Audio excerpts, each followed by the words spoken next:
Allez, bonjour à tous et bienvenue sur notre chaîne Japan D+, en direct ici aujourd'hui de la presqu'île d'Izu au Japon avec une vue absolument phénoménale sur le mont Fuji. Et aujourd'hui, clippez bien vos pédales, accrochez bien votre casque et préparez-vous à souffrir parce que je vais vous présenter une méthode d'entraînement pour booster vos performances en vélo. En l'occurrence, la méthode polarisée. Alors aujourd'hui, je vais tout vous dire de la théorie à la pratique, mais je vais aussi égratigner quelques mythes au sujet de cette méthode. Alors si vous voulez vraiment passer à la vitesse supérieure, restez avec moi et aujourd'hui c'est parti en entraînement.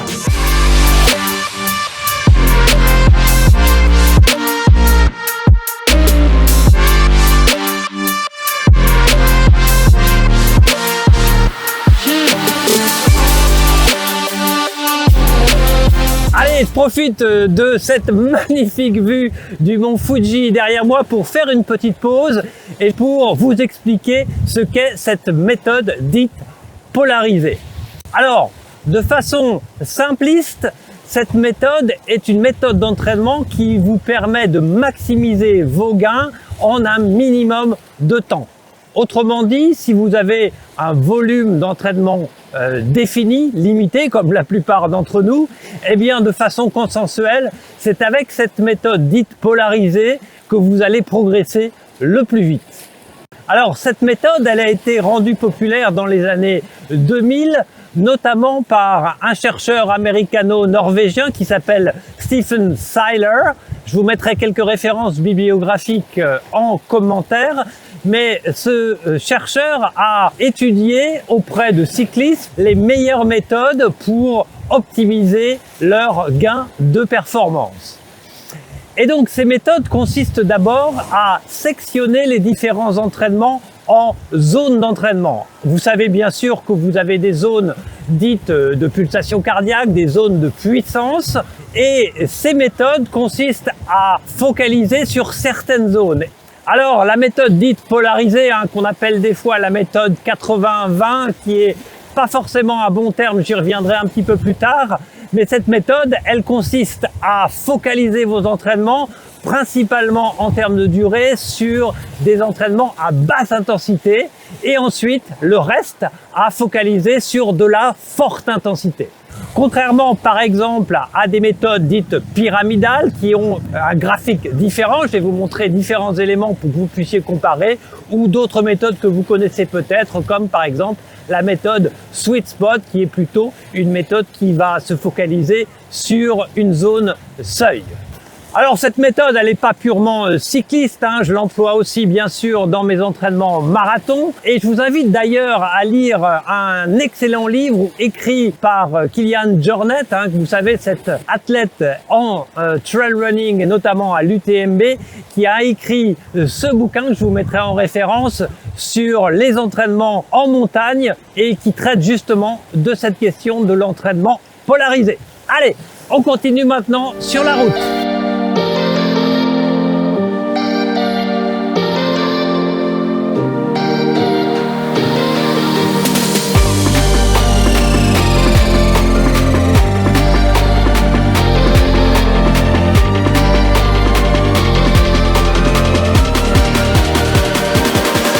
Et donc voilà, vous avez déjà les bases concernant cette méthode d'entraînement dite polarisée. Et la première chose qu'il faudra réaliser, c'est bien sûr la détermination des zones d'entraînement. Alors la solution la plus simple, c'est bien sûr d'utiliser les zones en fonction de votre fréquence cardiaque, mais c'est pas très précis. Moi, je préfère vraiment utiliser les zones par puissance. Et pour déterminer ces zones, vous allez avoir besoin de deux outils. Le premier, c'est un puissance mètre, un power meter, et j'ai la chance effectivement sur cette Ethos Pro d'être équipé avec un Quarks qui me permet de mesurer ma puissance lors de mes exercices. L'autre élément, c'est bien sûr d'avoir une mesure de votre pulsation cardiaque. Alors vous pouvez soit utiliser une montre connectée comme cette Garmin Epix Gen 2, ou encore mieux si vous avez effectivement une ceinture thoracique qui vous permet d'avoir des mesures encore plus précises de votre pulsation cardiaque. Alors avec ces deux outils, eh bien on va mesurer ce qu'on appelle la FTP. Donc la Functional Threshold Power, en français la puissance de seuil fonctionnelle, qui est de façon très simple la puissance que vous pouvez générer pendant environ 1 heure. Alors pour déterminer cette FTP, vous pouvez bien sûr faire l'exercice pendant 1 heure, mais c'est relativement difficile et contraignant. Je vous conseille plutôt de faire des tests plus courts, par exemple la méthode Conan, qui vous permet en une vingtaine de minutes de réaliser un test et de déterminer votre FTP. Vous pouvez aussi utiliser votre système Garmin qui vous permettra de faire cette mesure.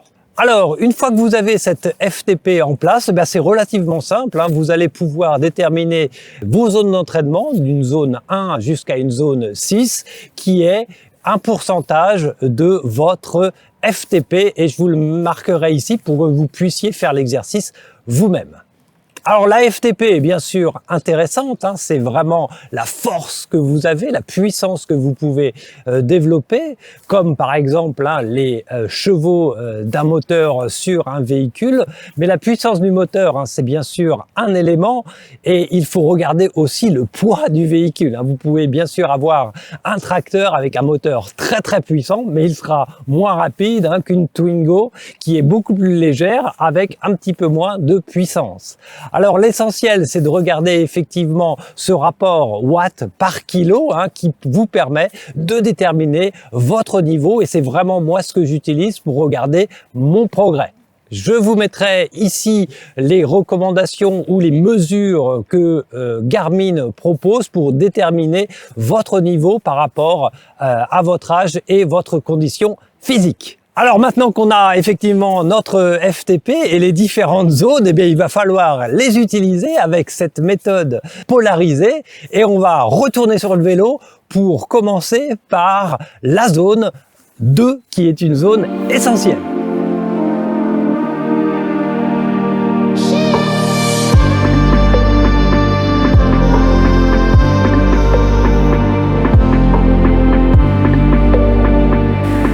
Alors, maintenant que vous avez défini vos zones d'entraînement, on est retourné sur le vélo pour les séances d'entraînement, et on va commencer par l'un des éléments essentiels de cette méthode polarisée qui vous invite à passer effectivement beaucoup de temps sur de l'endurance fondamentale, c'est-à-dire à faire des sorties relativement simples, à basse puissance, sans trop d'efforts.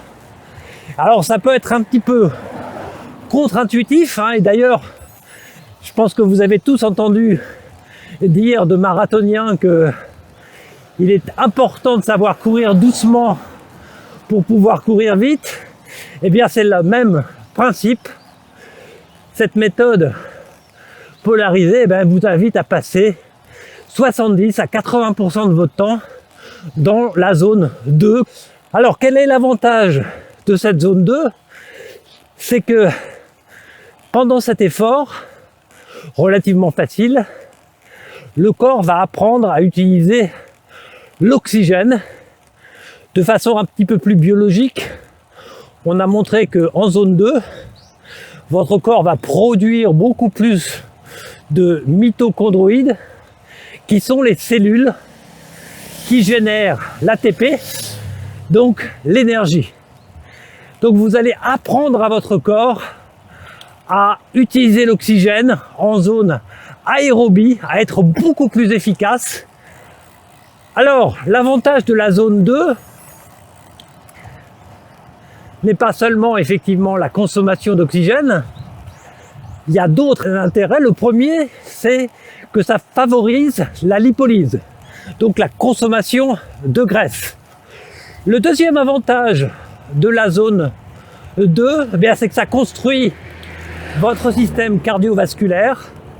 Vous verrez qu'après de nombreuses séances à basse intensité, eh bien votre pulsation de base va probablement diminuer. Vous allez avoir un système cardiovasculaire beaucoup plus efficace. Cette zone 2, eh bien, elle favorise aussi le développement des fibres musculaires. Et puis aussi, puisque vous passez beaucoup de temps sur des sorties dites faciles, eh bien, vous gardez aussi beaucoup d'énergie pour les séances dures sur lesquelles, justement, on va revenir.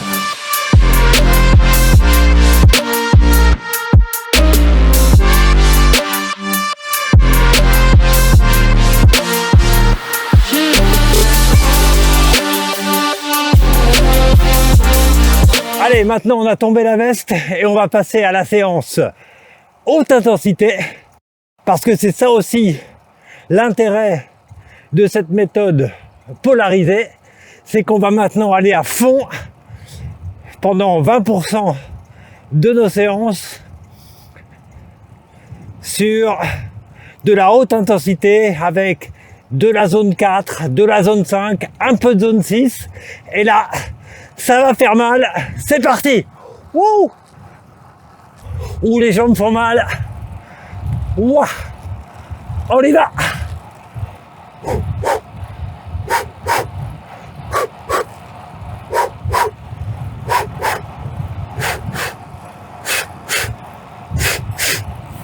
Allez, deuxième série d'intervalles.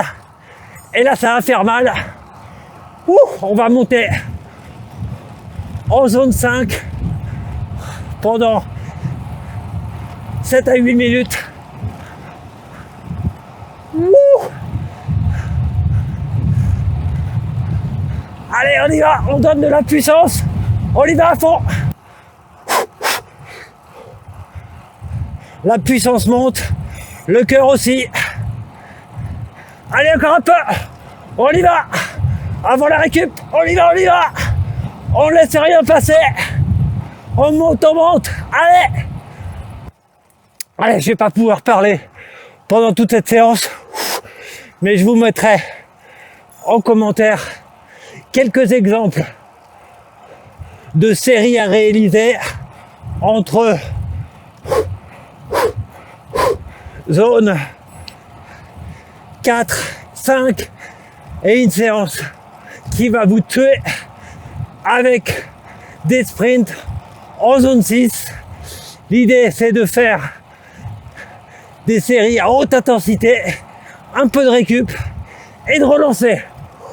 Wouh! Allez! On y va, les gars!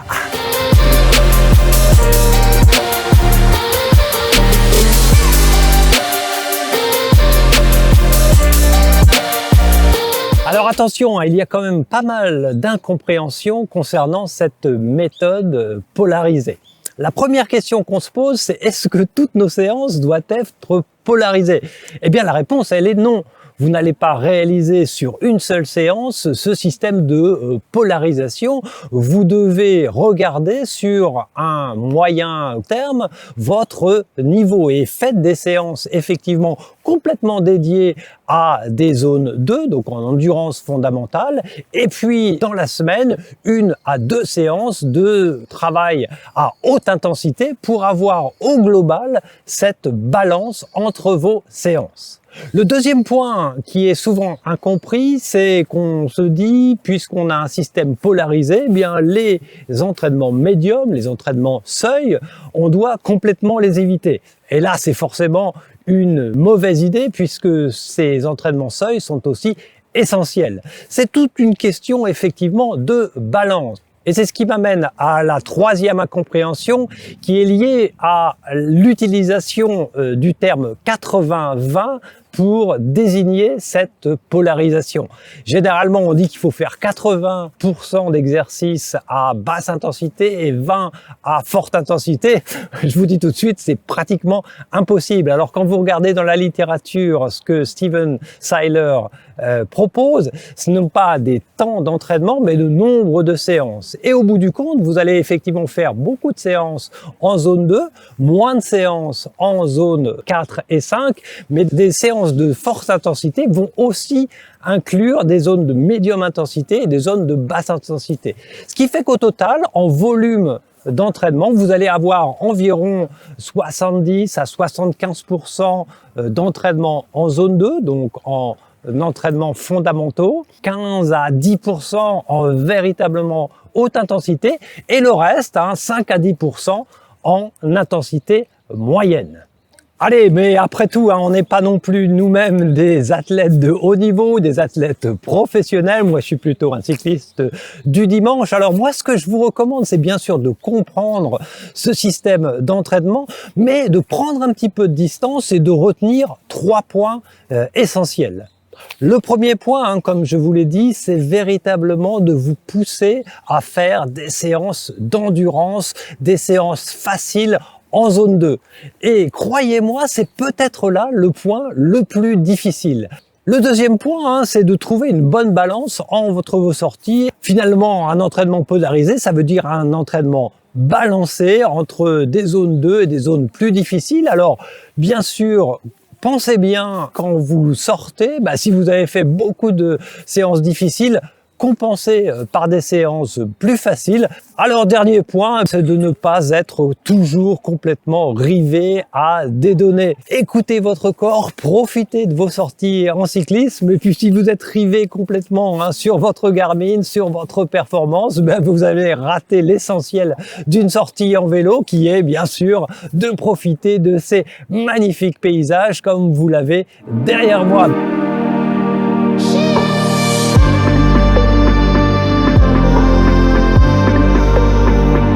Et voilà, j'ai fini aujourd'hui cette séance d'entraînement en polarisé. Alors, l'objectif de cette vidéo, c'était surtout de vous sensibiliser au type d'entraînement pour améliorer votre performance en vélo. Bien sûr, il y a d'autres types d'entraînement. Vous pouvez bien sûr aussi consulter des entraîneurs professionnels, mais pourquoi pas essayer cette méthode polarisée qui donne effectivement d'excellents résultats. Alors j'espère que cette vidéo aura été informative pour vous. Si c'est le cas, n'hésitez pas bien sûr à liker, à vous abonner, mais aussi à partager en commentaire la façon dont vous vous entraînez. Ça intéressera forcément l'ensemble des abonnés. En attendant, je vous souhaite bien sûr bon sport à vous et moi je repars sur ces routes de la péninsule d'Izu avec des vues extraordinaires sur le mont Fuji. À bientôt!